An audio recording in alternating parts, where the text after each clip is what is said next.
I'm Matt Dixon, and welcome to the Purple Patch Podcast. The mission of Purple Patch is to empower and educate every human being to reach their athletic potential. Through the lens of athletic potential, you reach your human potential. The purpose of this podcast is to help time-starved people everywhere integrate sport into life. Well, guys, today's show is the kickoff to the month of August, where we're investigating some case studies, some performance case studies. And a key ingredient to performance that we leverage is Inside Tracker. Now, it's not the ingredient.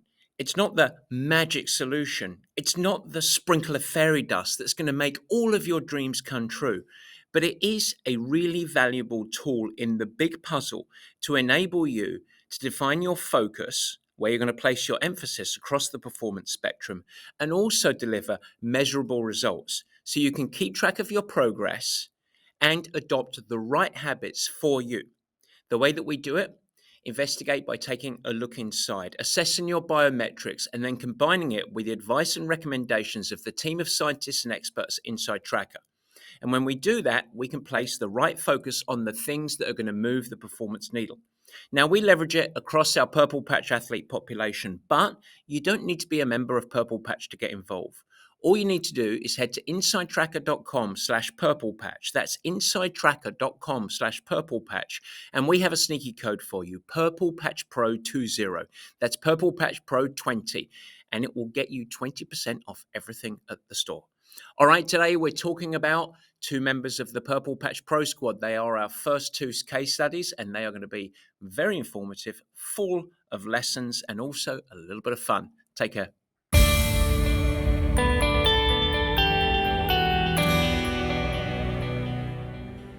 And welcome to the Purple Patch Podcast. As ever, your host, Matt Dixon. And August marks the month, guys, the Purple Patch Performance Case Studies. Something pretty fun. We thought, yes, it would be fun, but also valuable to look beyond the theory and get into some of the real life applied science of performance. And so in this very first edition, we're going to go back and we're going to kick it all off by discussing a couple of Purple Patch pros. Now, as I mentioned last week, we've got a brand new released webpage that recounts the whole journey and all of the lessons over more than 15 years of guiding some of the very best athletes to the highest level of performance. They were collectively one of the most successful pro squads in the history of the sport. The Purple Patch Pro Squad achieved, in honesty, more than I could ever have imagined. And they really drove the approach, a lot of the methodology that still fuels Purple Patch coaching to this day. Now, the title of this page is purplepatchfitness.com/our-methodology. Now, I'll put the link in the show notes. You can also find it under the education tab of the purplepatchfitness.com website. And I really encourage you to go and visit it. It's a really fun place to immerse yourself, but also to appreciate some of the powerful performance lessons around components such as how our methodology came into place, the importance of team, all within the aspects of the most individual of sports, and how our pro sport and our pro athletes informs performance across all aspects of life, whatever arena that you're looking to improve your performance. And there is much more packed into that. I think that you're going to get inspired, so enjoy that webpage. I highly encourage you.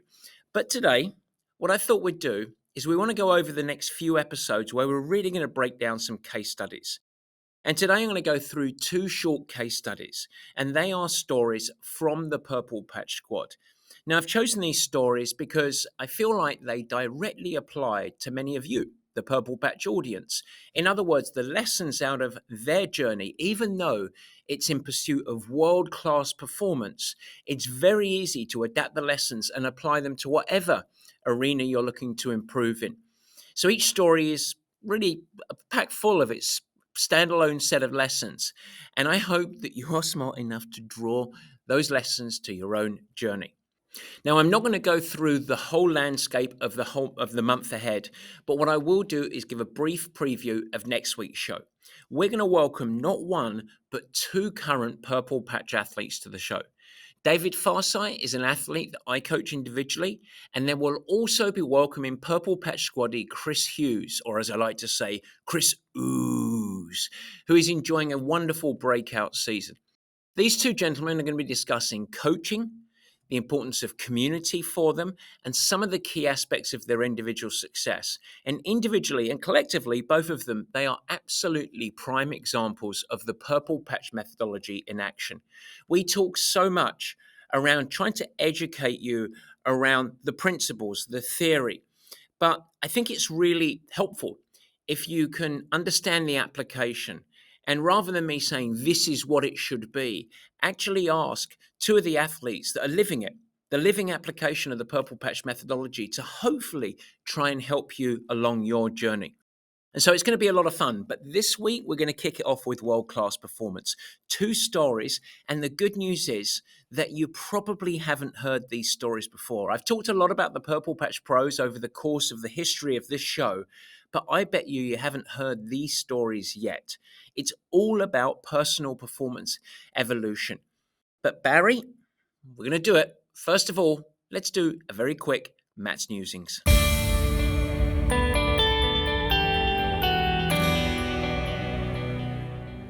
Yes, folks, it is Matt's Newsings. And let me tell you something, folks. We love to see athletes achieve their sporting goals, excelling, racing better than they ever thought it was possible. But what makes us even more excited is when these athletes achieve these results without negatively impacting their work and family life. In fact, they achieve great sporting results while in parallel and as a product of taking on the sporting journey, improving health, thriving in the workplace, showing up the best version of themselves to family and friends. And that is what really gets us going. And to be honest, that is what it means to be a purple patch athlete. Be your best in sport and life.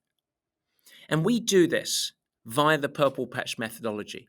In fact, our flagship program, the Purple Patch Squad, is the only program in the world specifically designed for the time-starved athlete. All of your training is designed from the ground up to optimize results within a life of competing demands. It has ultra-flexible programming to enable you to easily manage through the ebbs and flows of a very busy life. And you get huge support and coaching along the way from the entire Purple Patch coaching team. In fact, we're just getting ready to introduce even more coaching opportunities. More frequent coaching consultations with individual athletes are available if you need them. You're also going to have very regular coffee with coaches, as we call it, deep dives every couple of weeks where you can come on live or you can ask your questions in advance and have a nice roundtable discussion. Detailing the main focus of the training, how to execute, as well as anything that you want to know in performance. It's all about training and executing that training well and getting effectively coached, all within an environment of supportive, high accountability with like-minded individuals. This is all inclusive of our real-life two-way video coaching to empower you and amplify your results. We think it's pretty special, and it is driven forward by folks like you, a like-minded community of athletes that provide support, accountability, and a sense of belonging. And we're going to talk about team in our case studies today. I want you to bear it in mind. But ladies and gentlemen, this is Pro Squad. It is different, and it is different by design. It is the only program that is specifically designed to cater to your needs, a life that you have great competing demands. So I'm going to ask you this, are you coming on board? Because it's not for everyone. I'll tell you that much. There are a whole bunch of folk that probably don't fit into the purple patch mode. But if you are listening or watching this show, and then by definition, you're a fan, and you're accessible, and you have it, that one small step to get involved on a deeper level. And we'd love to have you. If you want to navigate through competing demands and still excel, this is the program that is designed specifically to you. And look, don't take my word for it. Reach out for a complimentary call. If you want to find out more, we'll have a conversation with you. And we're going to see, honestly, if you're a good fit for us and we're a good fit for you. All you need to do is head to info@purplepatchfitness.com. All right, Barry, let's get on with the show. That's the meat and potatoes primed up for us. We've done our duties. Now let's do it. Ladies and gentlemen, we're talking about the Pro Squad. It is the meat and potatoes.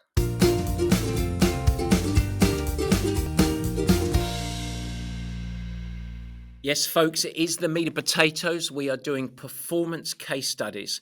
But I'm going to go off script a little bit here just to get us going because you hear me talk a lot on this show about our video coaching, about our from the ground up training that is designed for the needs of the time starved athlete.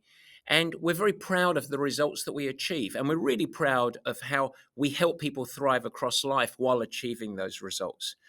Well, I'm going to give you a little bit of a heads up of what we're going to do towards the end of this year. And no purple patch athlete even knows this yet.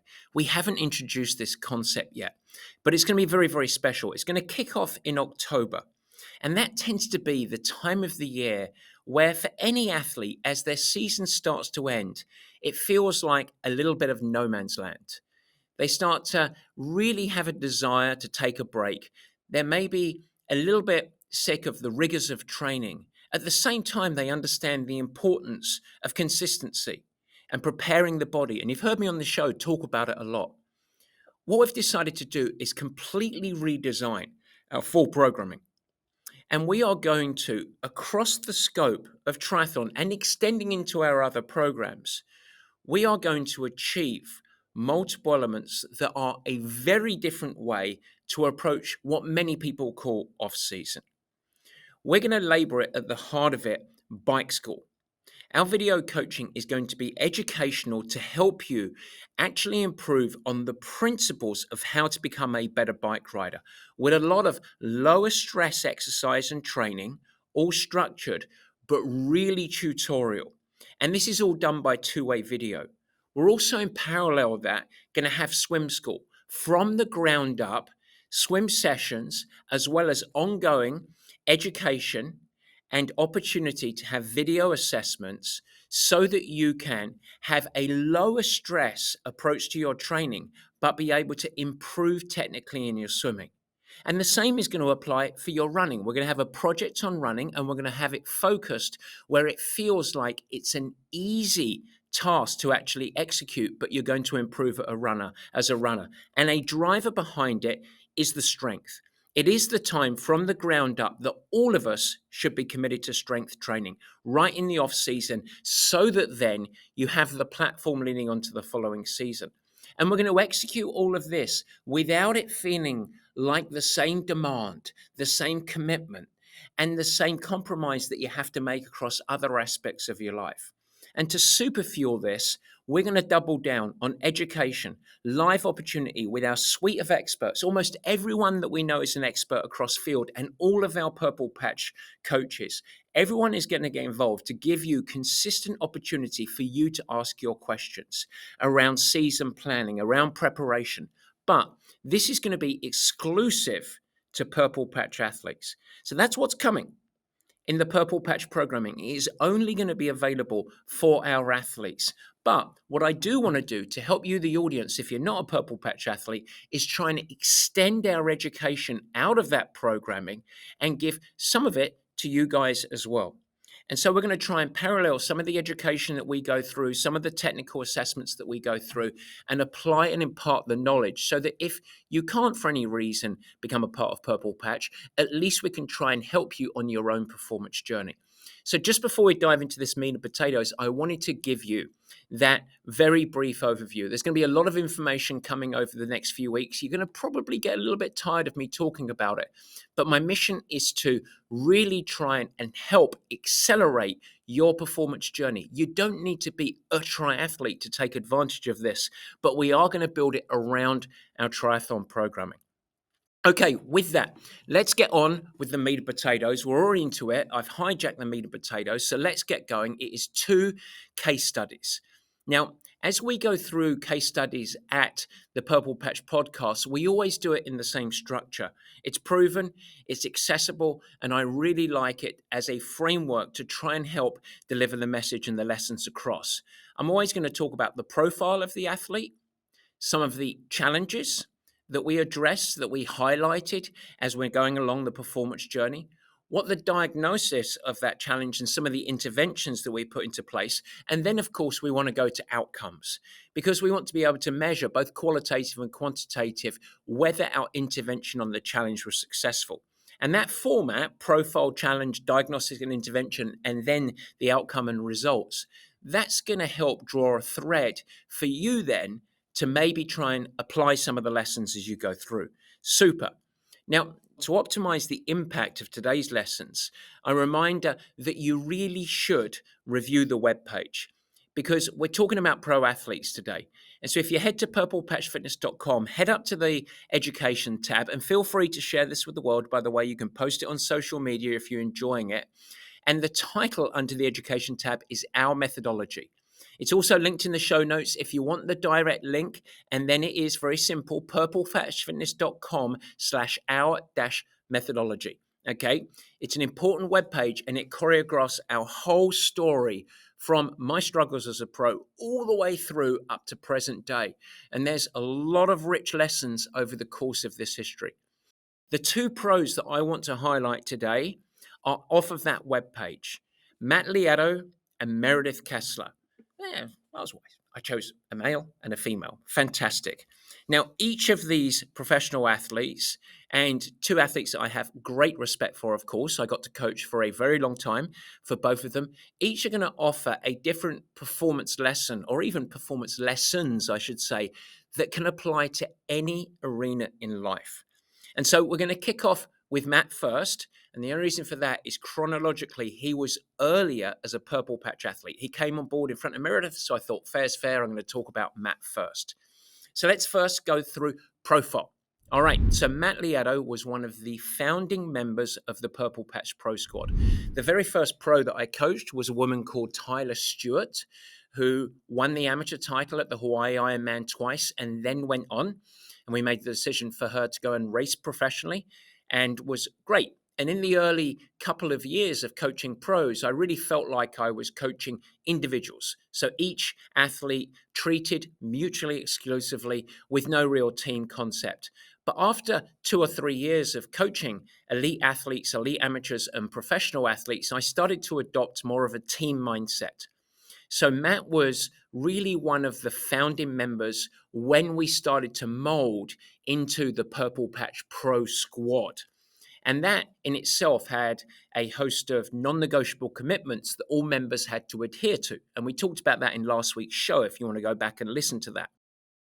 A part of Matt that I think is important when we think about the fabric of the history of the Pro Squad is that he was truly instrumental in developing the culture, the accountability, and the support of being a part of a high-performance team.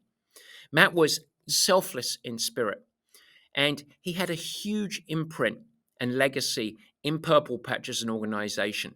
Now, as an athlete, he secured multiple Ironman and half Ironman professional podiums, so he was successful in his own right.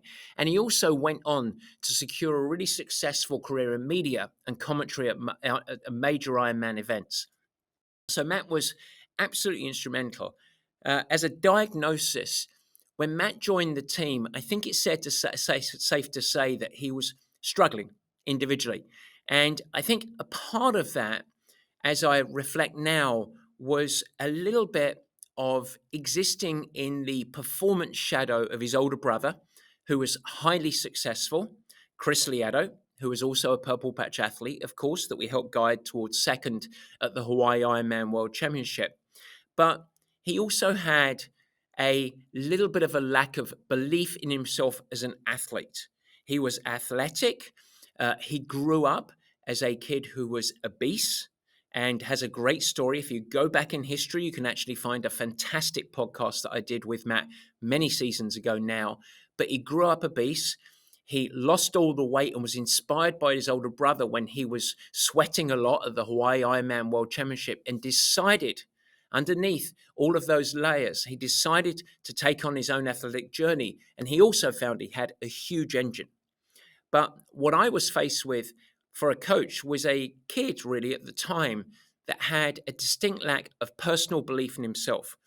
And it was amplified because he'd really never cracked the personal recipe for a great performance at the Ironman distance. And he was often undone by the run leg. He had pretty good swim, close to front pack. He was a very strong bike rider that he developed over his time here to becoming really one of the stronger bikers out in the professional circuit. but really, really struggled in the run. And so my challenge for an individual living in the shadow of his older brother, a distinct lack of belief and a performance struggle on the run. And so my challenge as a coach was, how could I develop belief and confidence in Matt and at the same time deliver a strategy, a training and racing strategy that was going to enable him to be a catalyst of securing a great run performance at the Ironman distance. Now, for me as a coach, when I stood back, the two were related. In other words, the solution here, the diagnostic solution was, it wasn't just in the training. Matt couldn't just replicate the behavior and strategies of other athletes. I couldn't just dump a plan for him and say, there it is, the training plan is the key to unlock everything. Because without belief, without a certain amount of freedom, he always raced somewhat shackled, somewhat challenged, worried about failure, almost a fear of failure. Without unlocking that, it didn't matter what the training intervention was going to be. We probably weren't going to get to the results that we wanted. So we move on to the intervention with Matt.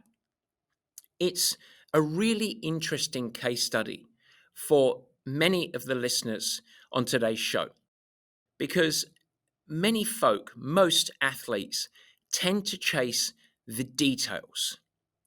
What do I need to do? That small thing do I need to turn to unlock everything? But sometimes the solution arrives from a much broader perspective, coming back and up a level to something that's very grounding. And when I reflect on Matt Lieto, and I mean this is silly, I cannot overstate the impact that he had at Purple Patch. He was, I think, the culture driver. And as he joined and helped develop the pro squad in unison with the other members and myself as the guide, he ended up setting many of the standards. And those standards proved to be incredibly important. Respect for each other as teammates, a sense of a role of mentorship to younger athletes that were progressing, the spirit of lifting each other up, even when you are close competitors on the race course, rather than making it competitive in training, lifting each other up, helping one another, a sense of professionalism, looking to do things that were right, and perhaps most importantly, developing a tone of what we labeled serious with a wink. And that was important because we were, and he was, deadly serious about performance. But we tried to help Matt be himself. And he allowed himself to encourage others to have fun along the journey. And it sounds so basic. But why don't we work our tails off, hold ourselves to account to do the little details, but have a whole bunch of fun doing it, and laugh and sing and support each other? And it helped drive us towards a purpose.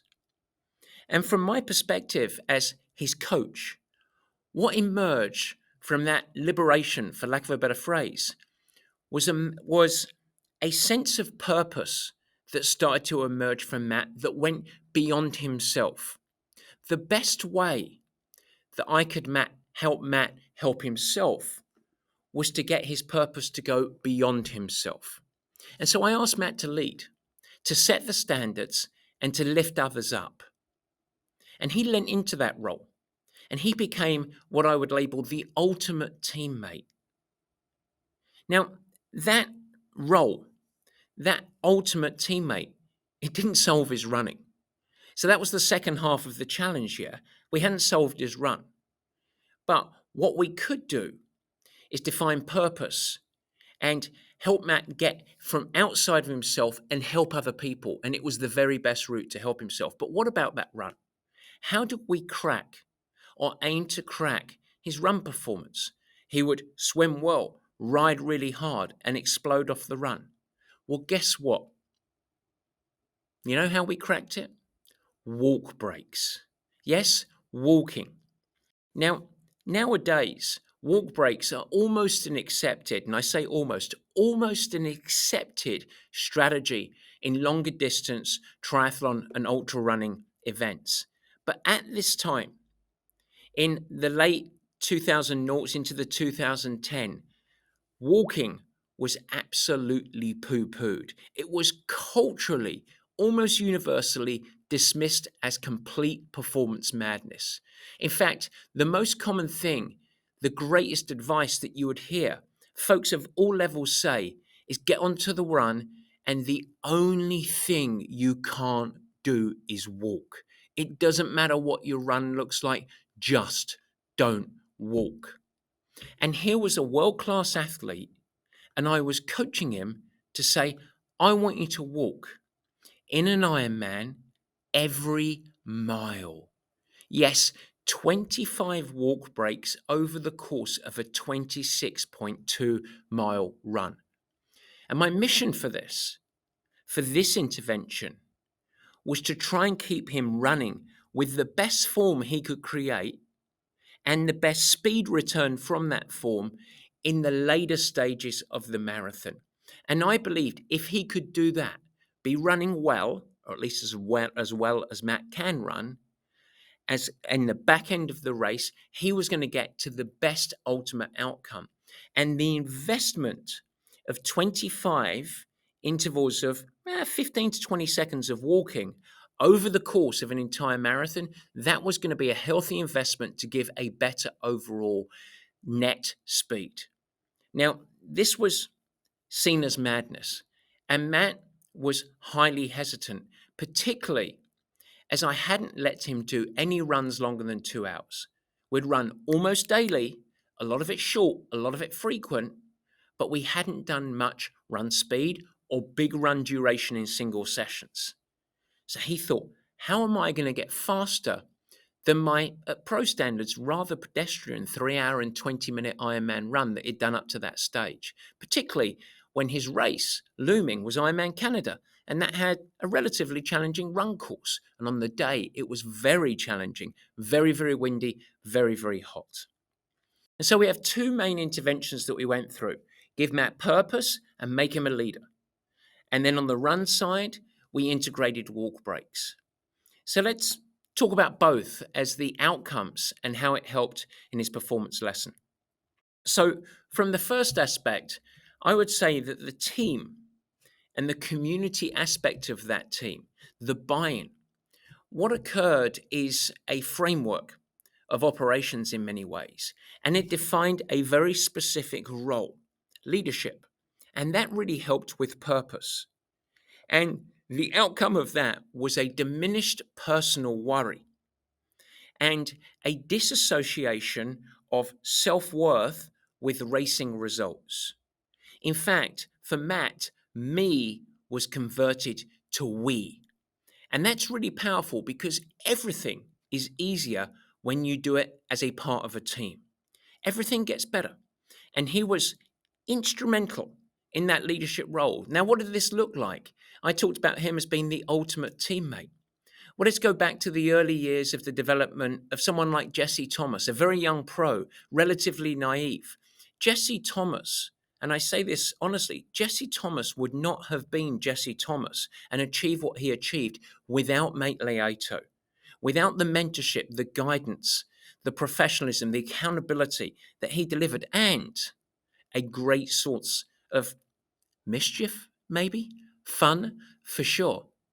He set the professional standards for young athletes such as Sarah Piampiano, Andrew Yoder, Meredith Kessler, James Cotter, Kevin Collington, and more. And from a racing mindset, that started to have a knock-on positive effect in his racing at all distances, because he started to arrive not worried about outcomes, but driven by purpose. We, not me. He had a smile, not just on the outside, but on the inside. And as a coach, you can feel that. He seemed excited and open to possibilities. He raced in a fearless approach. And he started to shift from being maybe in the front group to always in the front group of the swimming, and maybe hanging onto the bike to always driving the pace on the bike, racing from the front. That's not conservative and full of fear. That's fearless. But what about Matt run? Remember, I asked Matt to walk 15 to 20 seconds every single mile. The race was Ironman Canada. He arrived with the fearless mindset. Me? Nah, we. He went through the swim, close to the front or in the front pack, got off the bike. He was second or third off the bike and he was in the hunt and he had the run to go. Now, by far, always will be, the run was Matt's weakest leg. But typically, we would be knocking down the places, hoping to stay, quote, in the money, in the top 10. He began side by side with another pro, right there, running in second and third place, and third and fourth place. Were coming right behind them. And they ran the first mile together in lockstep. And at the first aid station, as the competitor ran through, Matt slowed, boom, walking. He refueled and he rehydrated. The competitor, he was confused. And over the course of mile 2, Matt slowly built back in, shoulder to shoulder for the last few hundred meters. They're running together again. The pro looked across. We got to aid station 2. Matt slows to a walk, refueled, rehydrated. The pro was flummoxed. And so the pattern continued. Run for a while, mile, walk 10, 15, 20 seconds. And slowly over the course of the event, the first half marathon goes through. They were still in lockstep. By the end of each mile, side by side, running relatively the same pace. That was just running a little bit quicker, but taking those walk breaks. Remember what I talked about, investing early? Now, a lightning fast runner went blasting past into second place. They were now running for third and fourth. There was another runner coming behind. They lock into rhythm. Mile 17, mile 18, walk break, walk break. Slowly, the form of the other pros started to decline. They get to mile 20. Well, do you know Matt's fastest miles of the whole race? You've guessed it. Mile 20, 21, 22, 23, 24, 25, and 26, of course. Last 6 miles, the fastest. The outcome, a sub 3-hour marathon for the first time. And his finish, yes, he got third. He dropped the competition. Most importantly, it was a personal breakthrough. And he achieved this because he had the courage to do things differently, to think outside of the box and apply a strategy to fix a personal challenge. Not just go and look at what everyone else does, but what's the right thing to do for me? Because there's no rules in this case about walking or running. You just need to get to A to B as fast as you possibly can. What works for you? Now, driving all of this, these tactics, the training plan that we don't need to go into today, but driving this, what was fueling him was his role as a leader and the team. The team concept was important because Matt had become a part of something. And finally, he allowed himself to enjoy it, to have fun. So I tell you this, as this case study, what a man, what a great story of someone that not only achieved personal success, but by doing so, managed to facilitate a runway, a pathway for so many other pros that had great results. In honesty, better the results than what Matt achieved. Some world-class athletes that we talked about. And they went through a system, a set of approaches that was laid down by him. And that's really important because not a purple patch pro that achieved the greatest accolades, but one that was responsible for fueling so much of the purple patch squad success. All right, so that's our first case study. Let's move on to the next one. Meredith Kessler. We'll keep with the same format, ladies and gentlemen. First, let's go with the profile. All right, so when I met Meredith, goodness me, she had managed to complete 1 Ironman. And I want to bear this in mind. Her first Ironman, her finishing time, somewhere around 13 hours. It might have been slower than that, actually.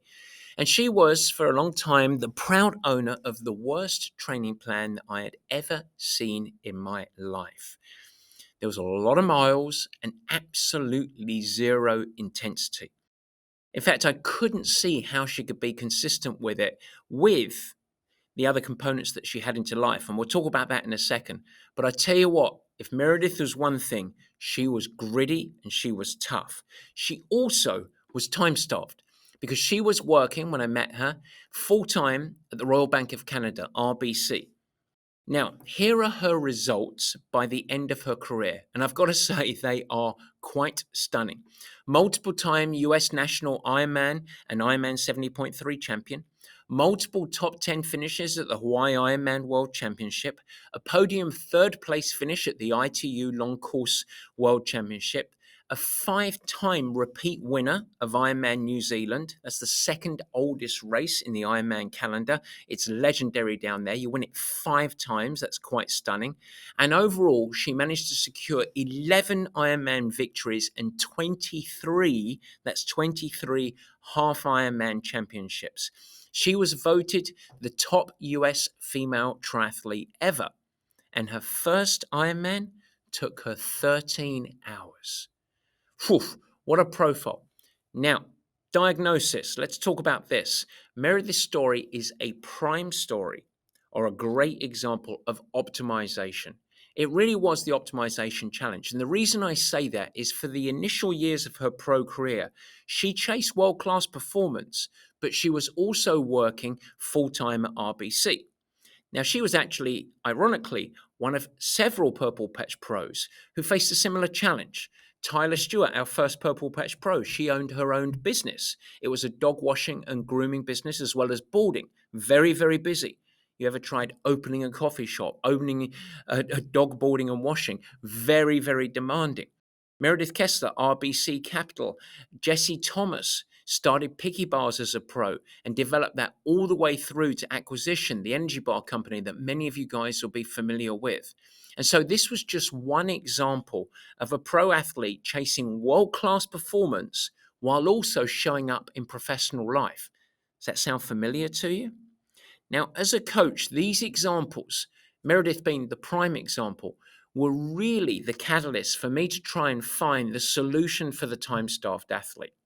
So we talked about these lessons applying to everyday folk, most of us that are living a life of great competing demands. This was the start of it. This is where I had to have a healthy dose of pragmatism and be savage around optimization.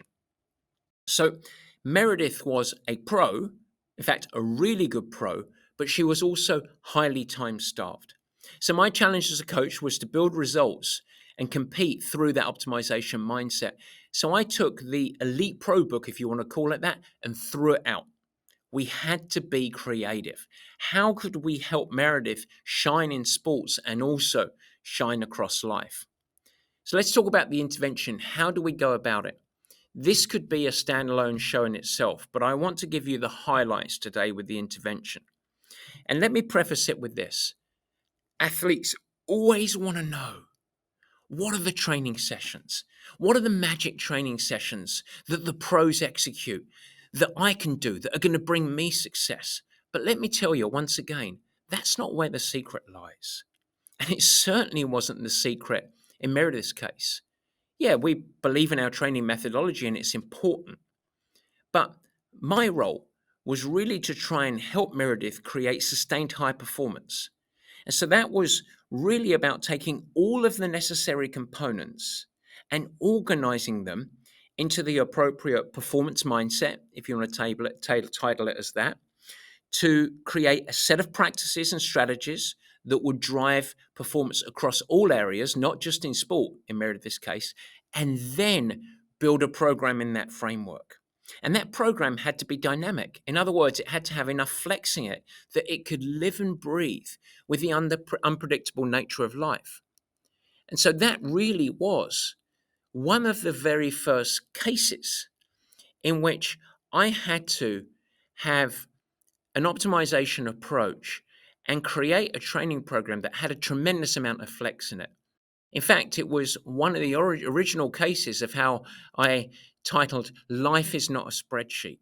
Because if I just delivered a spreadsheet to an athlete like Meredith, even though she was chasing world-class performance, it was destined for failure. And so let's break these down. the performance mindset, and some of the strategies.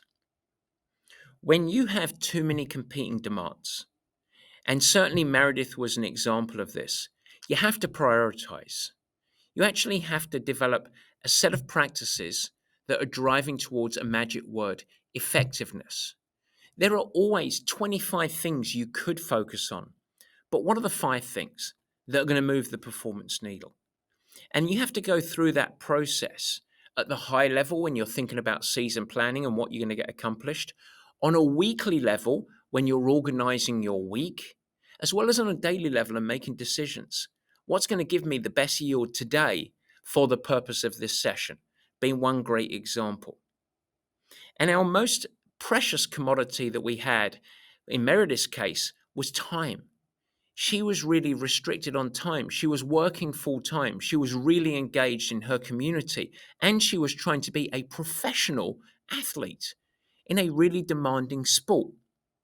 So the super fuel of this is developing strategies and tools that can help create real effectiveness. And the super fuel was one word: pragmatism.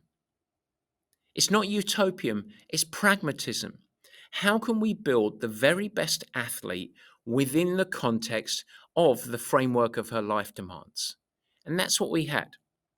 So in Meredith's case, we tried to create a smart performance mindset. And the first part of this, the most important part, I would say, is that we really sought a magic word: consistency. We were the anti-heroic.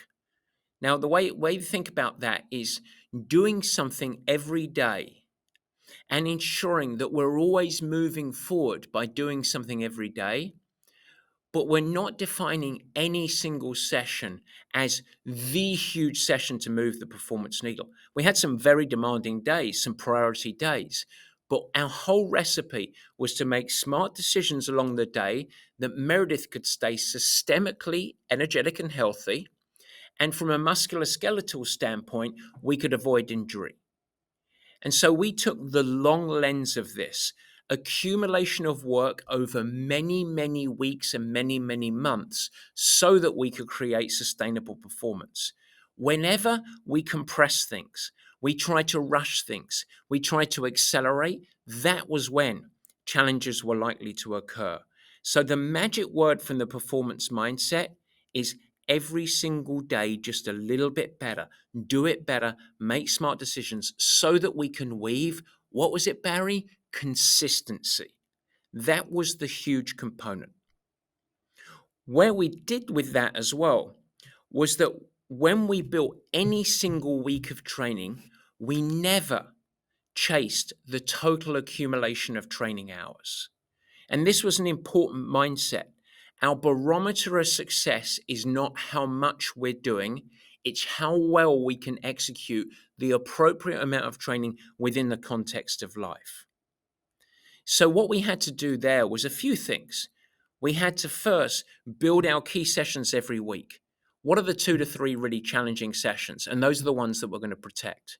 The second thing we had to do from a performance mindset is say, okay, where's the Amazon filling to this? When you get a box from Amazon, you get your special thing that you've ordered. It's full of supporting little filler, yeah, to protect what you're getting. Those were the supporting workouts. And those supplemental hours for Meredith were really important to be soul-filling, lower stress, really, really easy. And we had to set up a mindset for that. And we constantly had to be really important with a mindset of defining success. And together we had an agreement that our success is not measured in sporting results.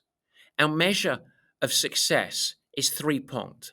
Am I getting better as an athlete? Am I showing up in the workplace? And am I showing up how Meredith wanted to for her family and for her community? And those were the 3 elements. Those were the measures of success. And if we did that successfully, we believe she could become the best athlete that she could be. And the results, hopefully, would just lay out in a positive sense. How many times did she win half? 23. How many Ironman? 11. Yeah. We were chasing becoming, a concept that we talked about before. So what about the strategies, because there are a set of strategies and practices that she deployed to help organize all of this. The first was how we built a training program. We always started, and I've talked about this on this show before, but it's important. We started with the training program as the last thing. We didn't build life around the training. We integrated training into life. What's the landscape of the commitments that you have with your family, with your community, with work? Great. Now, how much time do we have left over?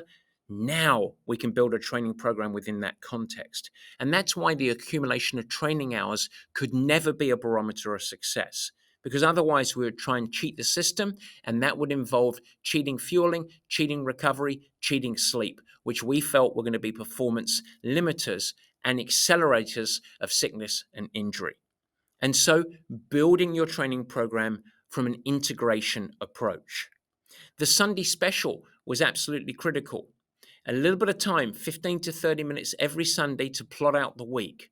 What are my meetings that I have at work? What do I need to prioritize? What do I need to get accomplished for work, for commitment? How often and when am I going to sleep? What's my fueling look like? And then where am I going to place my training sessions? And if you'll remember, I talked about the dynamic side of the training program. We had those 2 to 3 really key workouts. We had to integrate those sessions into the days that were most appropriate and where we felt like Meredith was best equipped to show up physically and emotionally. And then the Amazon Pack Filler, the supporting workouts that had their role, they could build around it. And when we combine the performance mindset with strategies like that, the flexible program integrated into life, taking the long haul, it created consistency and it created sustainability. And with that, then, we gave the body an opportunity to adapt and get stronger and fitter, etc. But Meredith also showed up to races incredibly fit because we had the long-term progression of really consistent, effective training, but fresh and excited and free to go and race. And so the result of this, well, I could just say, oh, look at her bio. I just talked about it. The results were great. But that wasn't what we were measuring success in. Remember, 3-pronged. Meredith thrived in the workplace. And that's important. She continued to evolve at the workplace, was a valued member of RBC. She absolutely wholly invested in her community. In fact, she did more than most any other Purple Patch Pro I could ever remember for others, selfless in that regard. And then she went on to build the professional triathlon career on top of that firm base. And that for me is great success. In fact, what it really is a masterclass in executive function. It's embracing the journey, handling adversity, and making smart decisions so that you can get sustained performance. And the truth in this, the big lesson that I want you to take away, is that when you take on a sporting journey, it doesn't need to be for professional sport, but when you take on a sporting journey, realize that your brain doesn't know what context it is in. So it can adapt and apply lessons that you get through the sporting journey and deploy in any arena. And that's where the power becomes. So you can train and deploy the strategies and then extend them into other arenas. And that's fantastic. I also want you to take the lesson today that your success in sport, in life, in work is often less about the details. It's important to be detailed focused. It's important to do things right. How you chop carrots is how you do everything in life. But to make that component effective, you've got to establish a suite of strategies and practices that can drive you forward. And you've got to hold the appropriate mindset and the long-term vision. And that is how you create a catalyst, a vortex of success. It's so important to develop the mindset, the practices, and the strategies that will enable you to drive to effectiveness and ultimately make smarter decisions for yourself. And so this is a prime example of creating world-class performance. Now, I think we can all learn from the pros. We Love them. They're our beacon of inspiration.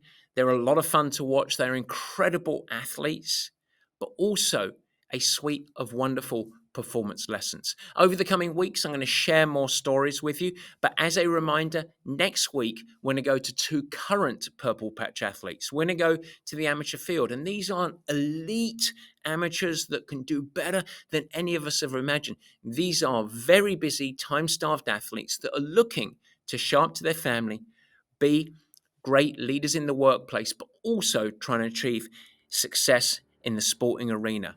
David, Chris, we look forward to having you. You are great stories of personal performance evolution. For everyone else, I hope it was fun and you enjoyed the show. We'll speak to you and see you next time. Take care. Guys, thanks so much for joining and thank you for listening. I hope that you enjoyed the new format. You can never miss an episode by simply subscribing. Head to the Purple Patch channel of YouTube and you will find it there and you could subscribe. Of course, I'd like to ask you, if you will subscribe, also share it with your friends. And it's really helpful if you leave a nice positive review in the comments. Now, any questions that you have, let me know. Feel free to add a comment and I will try my best to respond and support you on your performance journey. And in fact, as we commence this video podcast experience, if you have any feedback at all, as mentioned earlier in the show, we would love your help in helping us to improve. Simply email us at info@purplepatchfitness.com or leave it in the comments of the show at the Purple Patch page and we will get you dialed in. We'd love constructive feedback. We are in a growth mindset, as we like to call it. And so feel free to share with your friends. But as I said, let's build this together. Let's make it something special. It's really fun. We're really trying hard to make it a special experience. And we want to welcome you into the Purple Patch community. With that, I hope you have a great week. Stay healthy, have fun, keep smiling, doing whatever you do. Take care.